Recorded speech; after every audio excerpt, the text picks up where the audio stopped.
Approach కావడం ఎట్లా అంటే, ఒక ఇంట్లో కొట్లాట జరుగుతుంది.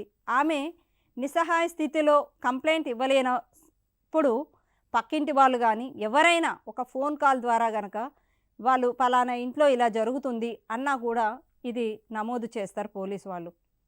ఈ ఇచ్చినటువంటి దాన్ని రహస్యంగా కూడా ఉంచేటటువంటిది ఉంది ఇక్కడ.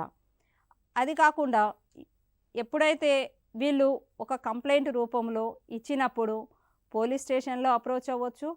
ఈ పోలీస్ స్టేషన్‌లో కంప్లెయింట్ ఇచ్చిన తర్వాత ఇప్పుడు ఎక్కువ ప్రధానంగా ఏంటంటే సఖీ సెంటర్స్ అనేటటువంటివి ఉన్నాయి అన్ని కేంద్రాల్లో కూడా. ఈ సఖీ సెంటర్స్‌లోని వీళ్ళకి అప్రోచ్ అయితే వీళ్ళు అక్కడ డీవీసీ కేసుల్ని నమోదు చేస్తారు.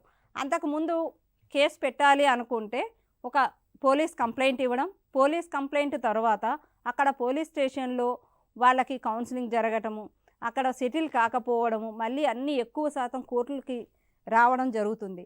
ఇప్పుడు ఈ సఖీ సెంటర్స్‌లో ఈ కేసుల్ని నమోదు చేయడం, కేసు నమోదు చేయడం కంటే కూడా ముందు వాళ్ళకి భార్యాభర్తలు ఇద్దరికీ కౌన్సిలింగ్ ఇప్పించి ప్రధానంగా ఇద్దరిని కలపడం కోసం ప్రధానంగా చేసి వాళ్ళ యొక్క కాపురాల్ని నిలబెట్టడం కోసమే ఈ సెంటర్స్ ఏర్పడటము, వాళ్ళకి అన్ని రకాలైనటువంటివి ఫెసిలిటీస్ కల్పిస్తున్నాయి. 181కి ఇప్పుడు మనం ఫోన్ చేస్తే ఎట్లా వస్తారో అలా సఖీ సెంటర్కి ఫోన్ చేస్తే వాళ్ళు వెంటనే వచ్చి అమ్మాయిని తీసుకొని వెళ్ళి నైట్ షెల్టర్ ఇచ్చి ఆమెకి కావాల్సినటువంటి ఫుడ్ పెట్టి షెల్టర్ ఇచ్చి తను ఏమి కోరుకుంటుంది, మనం ఏమి ఇవ్వగలుగుతాము అనేటటువంటిది వాళ్ళు చూసి వాళ్ళకి కౌన్సిలింగ్ చేసి మరుసటి రోజు తల్లిదండ్రులను రప్పించడం కానీ, లేకపోతే అత్తమామల్ని పిలిపించి ఎందుకు ఈ విధంగా జరుగుతుంది అనేటటువంటిది విశ్లేషణ చేసి తర్వాత మాత్రమే ఈ